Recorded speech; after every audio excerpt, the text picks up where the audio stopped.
ప్యారిస్లో ఉగ్రదాడి మృతులకు ప్రజలు సంతాపం తెలుపుతున్న సమయంలో పేలిన బాణసంచా కలకలం రేపింది. బాణసంచా పేలుడు మరో ఉగ్రదాడిగా భావించిన ప్రజలు భయంతో పరుగులు తీశారు. పోలీసులు కూడా వెంటనే అప్రమత్తమయ్యారు.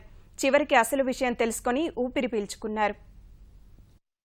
ఉగ్రదాడి జ్ఞాపకాల నుంచి ప్యారిస్ ప్రజలు తేరుకోలేకపోతున్నారు. ఏ క్షణాన ఏమి జరుగుతుందో తెలియక భయంతో బిక్కుబిక్కుమంటూ గడుపుతున్నారు. ప్యారిస్పై ముష్కరుల దాడిలో మృతి చెందిన వారికి నివాళులర్పిస్తుండగా చెలరేగన చిన్న అలజడి ప్రజలను తలోదిక్కు ప్రాణభయంతో పరుగులు పెట్టేలా చేసింది.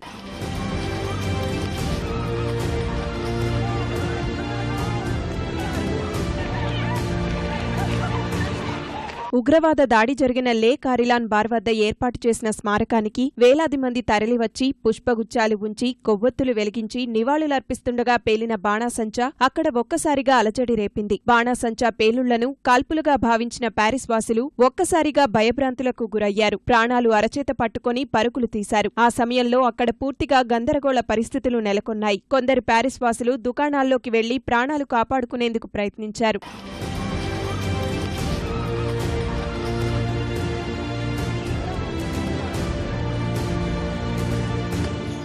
ఆ ప్రదేశంలో పెద్ద సంఖ్యలో పహారా కాస్తున్న పోలీసులు ఉగ్రదాడి జరిగిందని అనుకుని వెంటనే అప్రమత్తమయ్యారు. గాలింపు చేపట్టారు. కాసేపటికి అది ఉగ్రదాడి కాదని బాణాసంచా పేలుడే కాల్పులుగా పొరబడినట్లు తేలింది. విషయం తెలిసిన అనంతరం అంతా ఊపిరి పీల్చుకున్నారు.